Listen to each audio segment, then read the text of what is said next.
Donc, on va venir expliquer en fin de compte la fameuse stratégie. Donc, je vais revenir sur notre petite fiche à nous, qui se situe juste là, voilà. Et je vais t'expliquer un petit peu comment on va venir détailler ta stratégie. Ça va être relativement simple. On va déjà commencer par l'explication de la partie PER pour que tu puisses aller chercher du complément de revenus arrivé à la retraite. Je le précise bien, l'objectif du PER étant d'aller chercher du complément de revenus.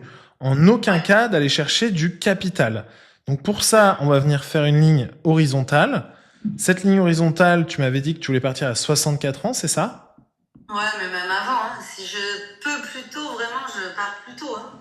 Ouais, bah t'as effectivement bien raison. Le plus tôt est le mieux, j'ai envie de te dire. Le plus tôt est le mieux.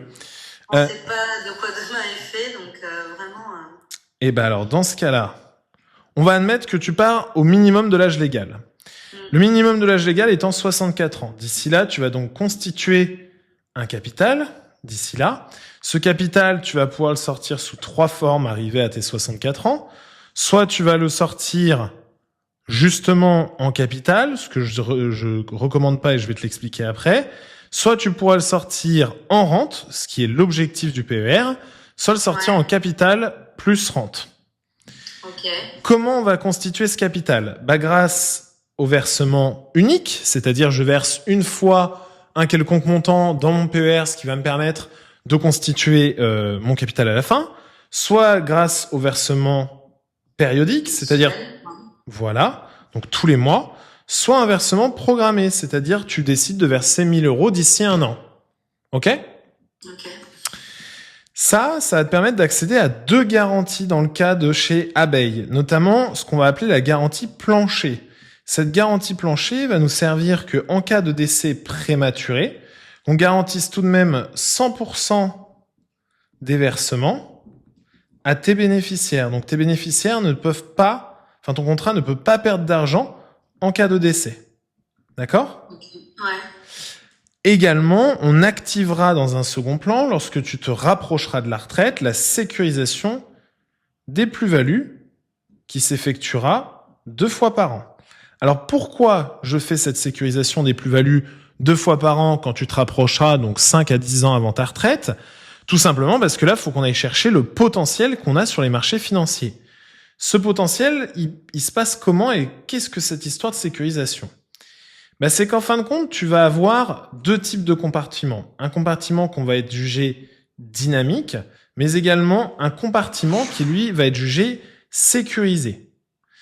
Dans le compartiment dynamique, on va retrouver 70% de fonds ETF et fonds d'investissement.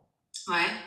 C'est là où on va aller chercher le potentiel, qui va représenter notamment 70% de ton épargne et entre 7 et 12% par an. Évidemment, ce ne sont pas des engagements de performance. Les performances passées ne représentent pas les performances futures. Hein.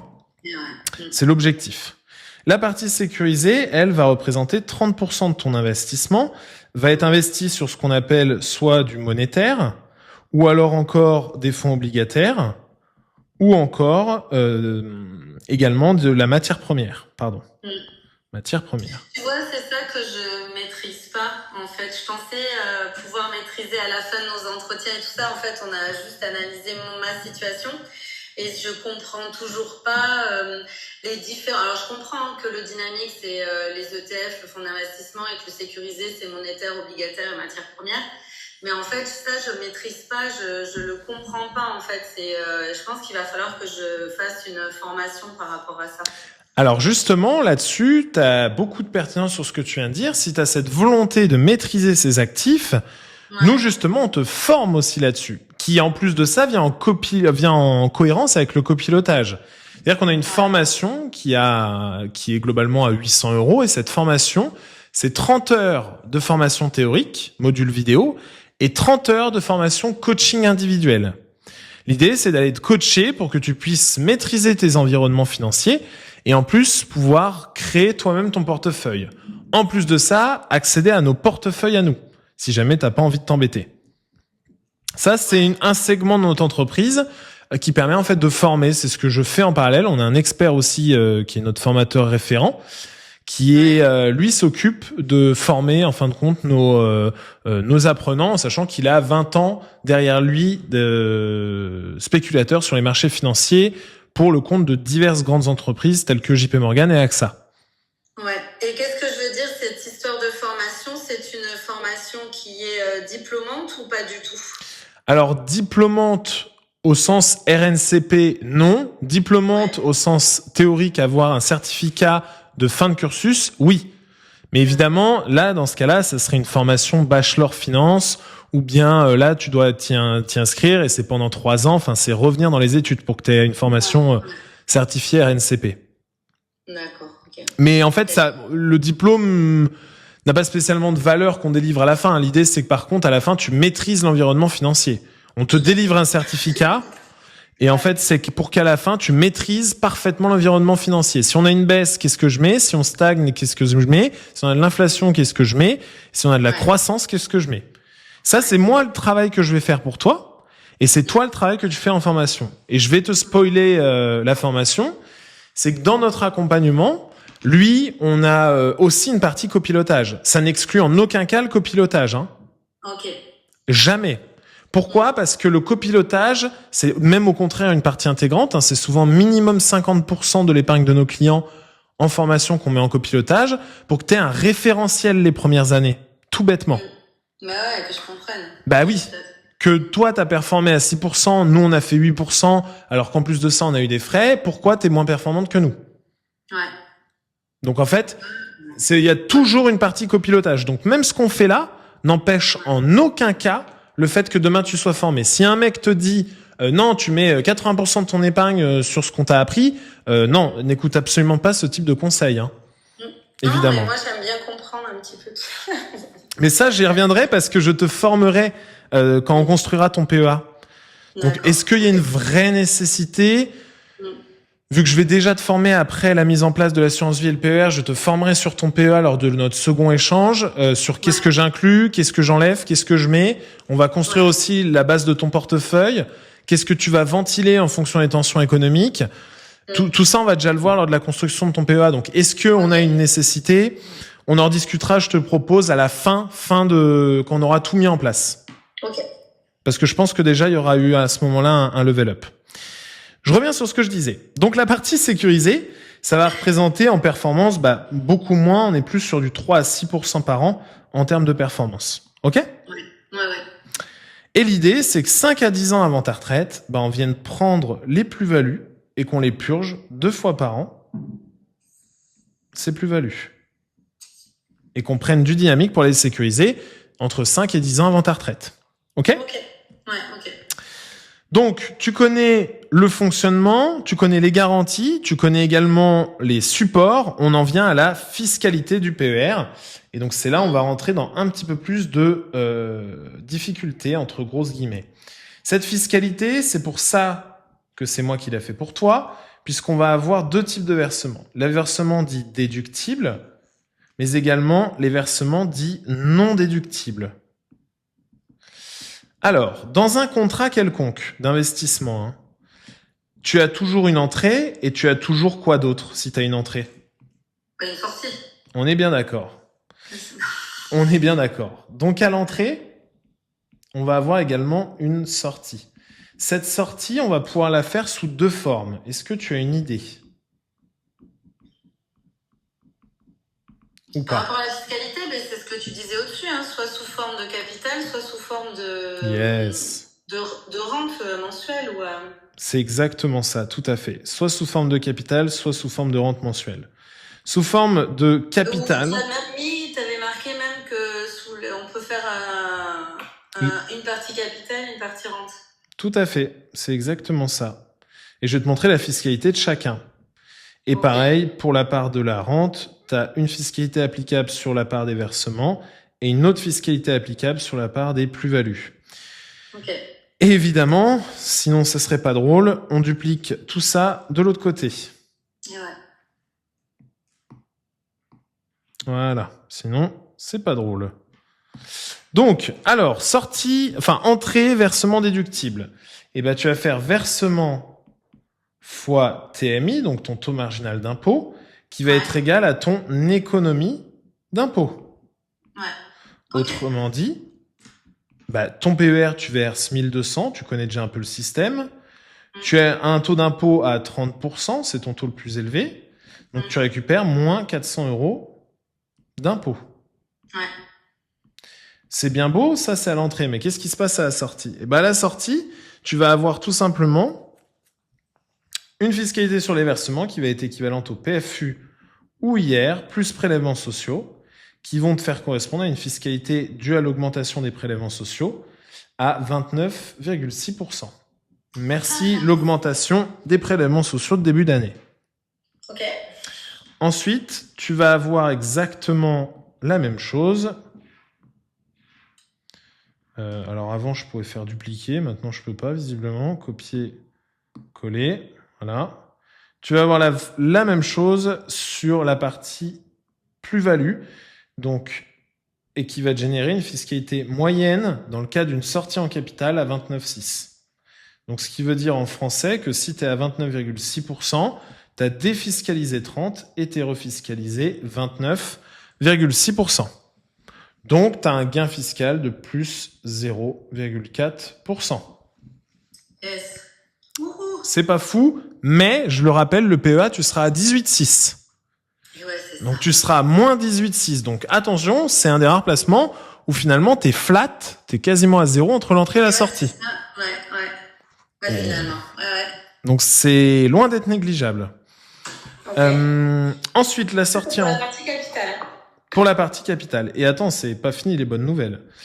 Pour la partie en rente, qui est clairement l'objectif, bah, PFU ou IR, plus prélèvements sociaux pour la part des versements, ce qui va te générer 29,6. OK? Ouais.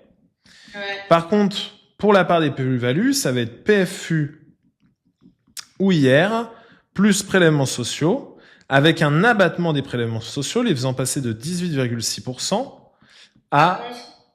non, même un petit peu moins de ça, parce que tu as abattement de 60%, ce qui nous donne 60%, donc ça nous fait 18,6 fois 0,4, 7,44%, donc ce qui nous fait une fiscalité moyenne à 18,44.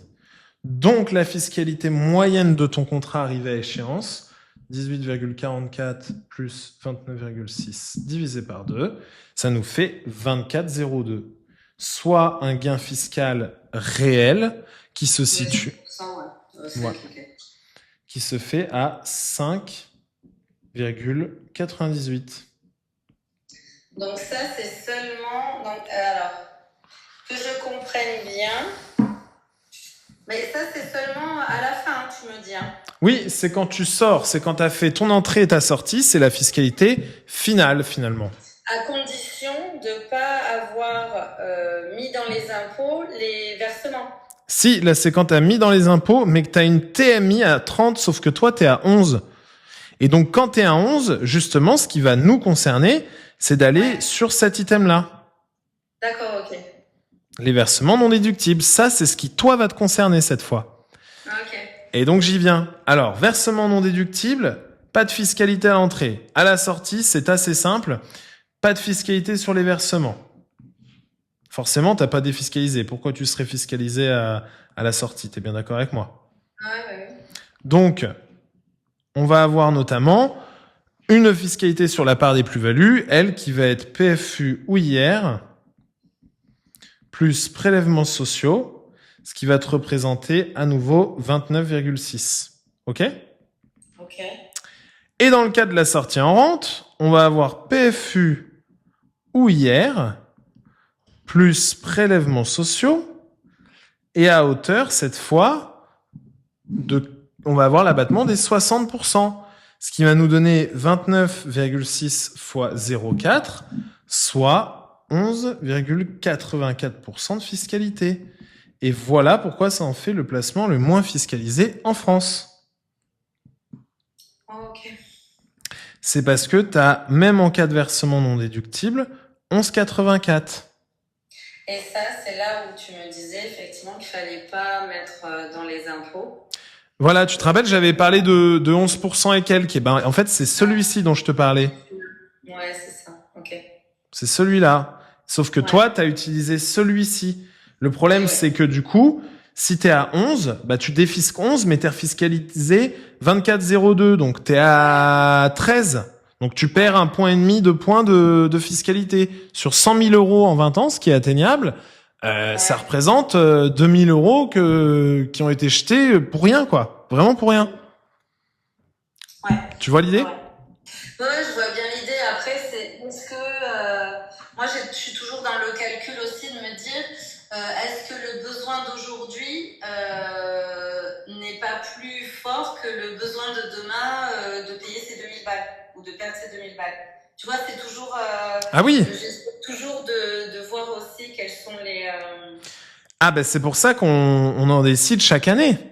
Ouais, c'est ça. T'as tout compris. C'est pour ça qu'on le décide chaque année. Ouais. C'est que ça se trouve, tu vas me dire, écoute, Alexis, C'est pas écrit, quoi. C'est pas écrit sur une pierre de dire c'est comme ça qu'il faut faire, quoi. Ah mais non. Mais si tu me dis, écoute, Alexis, je préfère perdre sur la durée de l'argent, mais là, je suis content de récupérer. J'ai mis mes 60. Aujourd'hui, ouais, voilà, c'était ça. Voilà. Tu me dis, j'ai mis cet argent-là aujourd'hui et je préfère le récupérer plus tard parce que ça ou peu importe. Et ben dans ce cas-là, oui, c'est pertinent. C'est pertinent. Ouais. Et ensuite, on en arrive sur la partie frais, donc avec notre partenaire Abeille. Alors, sur la partie frais, c'est assez simple. On va retrouver les frais sur versement qui sont à 3%. On va avoir les frais de gestion qui vont être à 1% par an. Et après, c'est tout. Il y aura juste les frais ACAP, qui eux sont à hauteur de 20 € une fois. Alors, les frais, attention, une fois, je le précise bien. Les frais sur versement, ça fait un gros montant, mais en soi, on n'en a pas besoin d'en tenir compte. Alors là, la banque postale, tu vas pas avoir de frais vu qu'on va pas le... Et non, mais je les ai déjà eu, les frais de versement. Ah, mais t'en auras pas sur frais sur versement issus de la banque postale que t'as pour le transfert. Là, tu parles bien du transfert. Non, ce que je dis, c'est que j'ai déjà eu des frais de versement à la banque postale. J'ai déposé les sous. Sur le PER. Sur le PER. Et bah là, tu n'en auras pas vu que c'est un transfert de PER. C'est pas un versement. Ah, ok. Il n'y a pas double, c'était ça ma question. Et non. Il n'y aura pas double, ce sera pas un versement comme si je sortais du livret A pour remettre... Et non, parce que fiscalement, c'est un transfert. Un peu comme quand tu le fais pour un PEA. C'est le gros avantage. Voilà, mais c'était ça ma question, tu vois. Et bah, tu vois, en fait, t'as pas de ces frais de transfert, t'as pas de frais de transfert applicables. Ok. Donc, t'auras pas ces 3% à payer. Ok. Les 3% seront juste appliqués sur les 3200 € de versement à la base, qui ont représenté 90 €. Et en fait, si tu veux, ça, c'est ma rémunération. C'est ce qui me permet chaque année de revoir ton contrat, de faire tes impôts, mais également de diversifier ton PER. Ok. Évidemment. C'est toi qui les prends, ces 3%?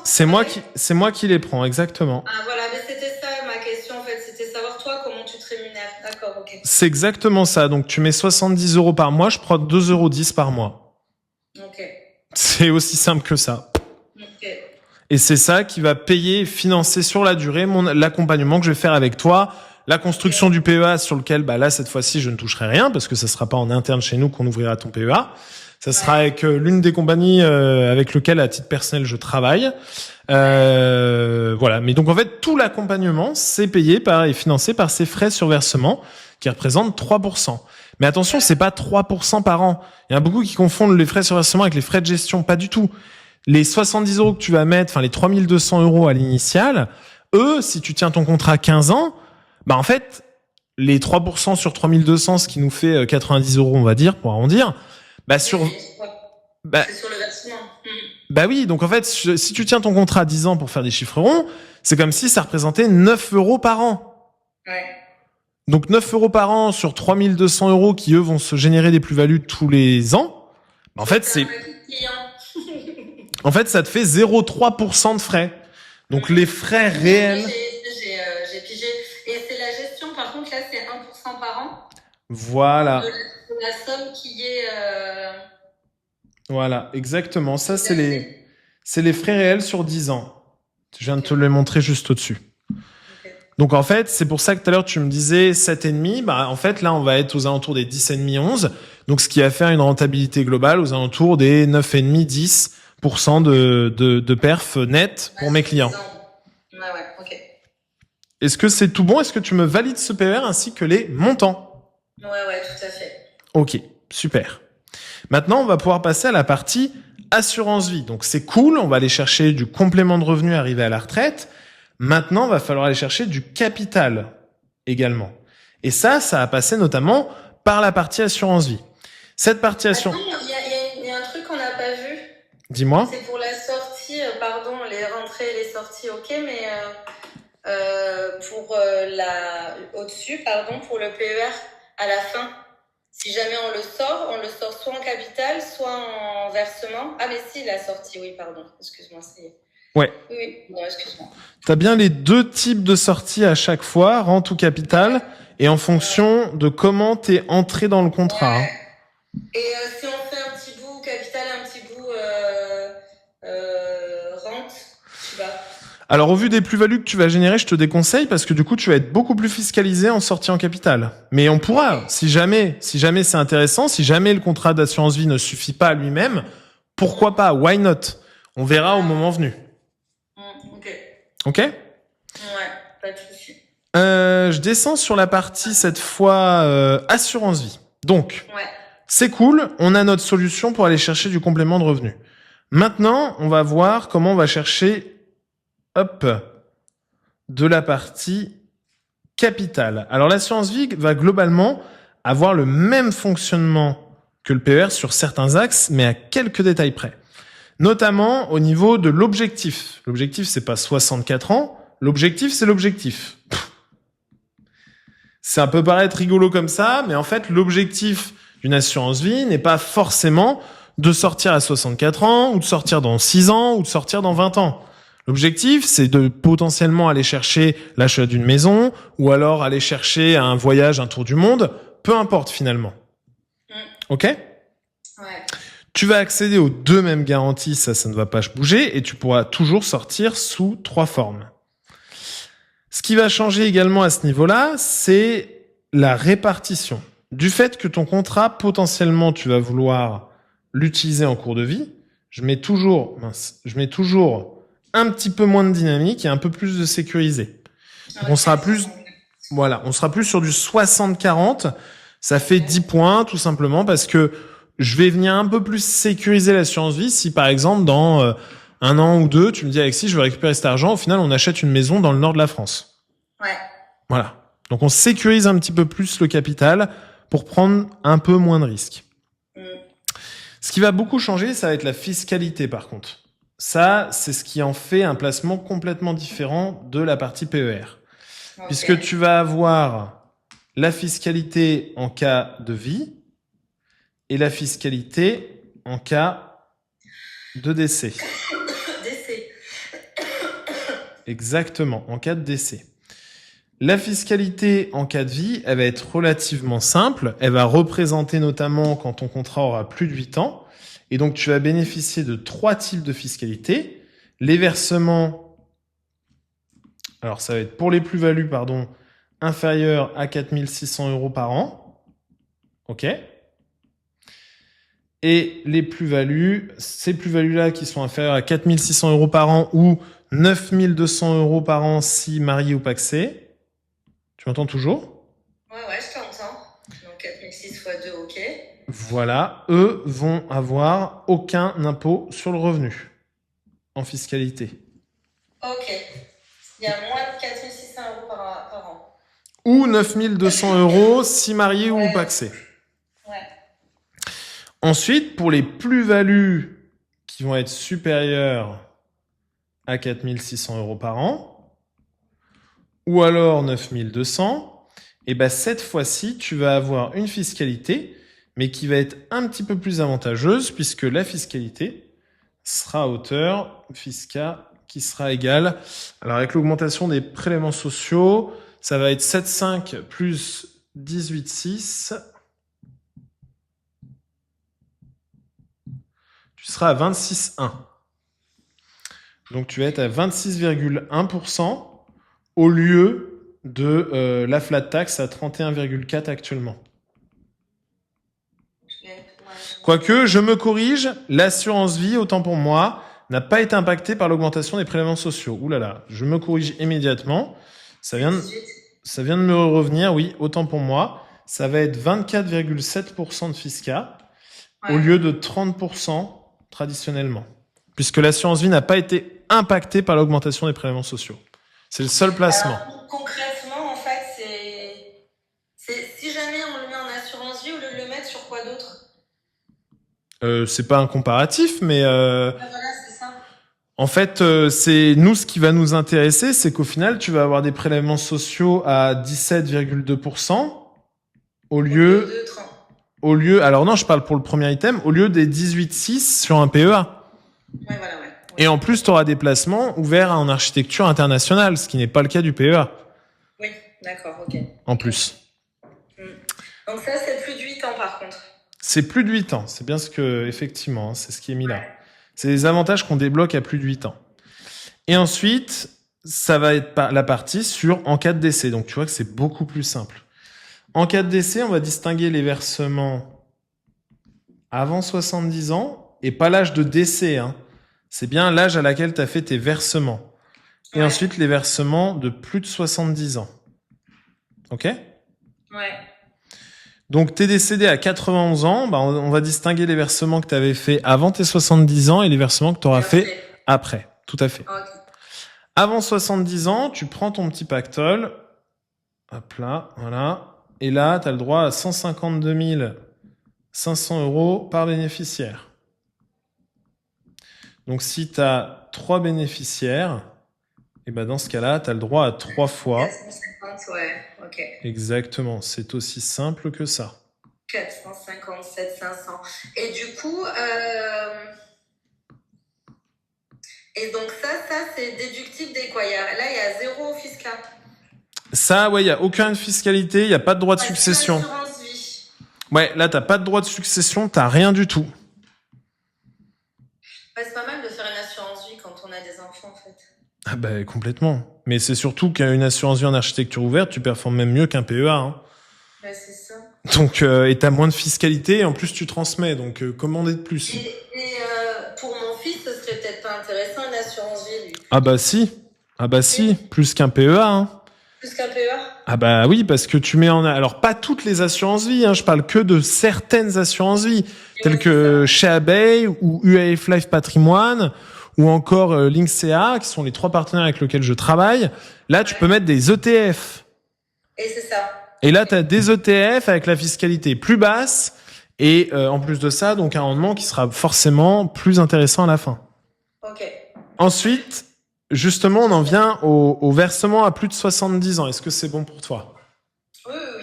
Alors, versement après 70 ans, tu prends ton pactole et cette fois-ci, tu as le droit à 30 500 €. Ah, tu vas entendre les cigales. Je t'en prie. Ça va être sympa. Plus exonération des plus-values. Ce qui fait qu'en réalité, bah, si tu as 3 bénéficiaires, tu as le droit à juste... Peu importe le nombre de bénéficiaires. Non, malheureusement, non. Parce que là, c'est pour tout bénéficiaire. Ah, c'est pour la totalité. Exactement, t'as tout compris. Oh, ok. C'est un peu ça le souci. C'est que là, t'as le droit, contrairement à l'autre, c'est par bénéficiaire. Tu vois bien au niveau du schéma. Versus là, c'est pour l'ensemble des bénéficiaires. Ok? Ouais, là, j'ai merdé. Tu vois, c'est pour mon père que je suis en train de penser. Il a plus de 70 ans, donc c'est la merde. Ça aurait été mieux de le faire ça avant qu'il ait 70 ans. Bah après, il peut quand même faire un versement de 30 500, mais effectivement, ça, c'est à voir plus ou moins au cas par cas. Après, il y a toujours des choses qui existent. Hein. C'est pour ça qu'on dit de préparer sa retraite entre 60 et 70. Enfin, de préparer la succession, pas la retraite, c'est autant pour moi, mais de préparer la succession. Il y a des petits sous de côté et tout, mais il m'a demandé de m'en occuper. Faut que je regarde, je reviendrai vers toi. Et bah avec plaisir, si on peut l'aider, c'est avec plaisir. Et enfin, on en arrive sur la partie frais. Et donc là, les frais sont un petit peu amoindris du fait que les fonds sont un petit peu moins bloqués longtemps. Donc, on va avoir les frais sur versement qui vont être à hauteur de 2%. Les frais de gestion qui vont être, eux, toujours à 1% par an, et pas de frais à cap, et pas de frais de sortie. Ok. Parce que les frais à cap, tu les payes une fois par adhérent et pas par solution. D'accord. Et deuxièmement, tu n'as pas de frais de sortie en capital, tu n'as pas de frais sur l'épargne stagnante, tu n'as pas de frais de tenue de compte, tu n'as pas de frais d'arbitrage. Ok. Tu as juste ces 2 frais-là. Ok. Et Par pour- versement Et versement un peu moins élevé parce que beaucoup moins d'actes de gestion par rapport au PER. Ok. Ok ? Ouais. Est-ce que tu me valides cette assurance vie ? Oui, tout à fait. Super. Parfait. Donc, ce que je te propose maintenant, Alexandra, c'est qu'on passe à la partie formalité, si le plan te convient et tu as bien compris dans quel intérêt on le fait. Mm. C'est bon pour toi ? C'est bon pour moi. Ok, super.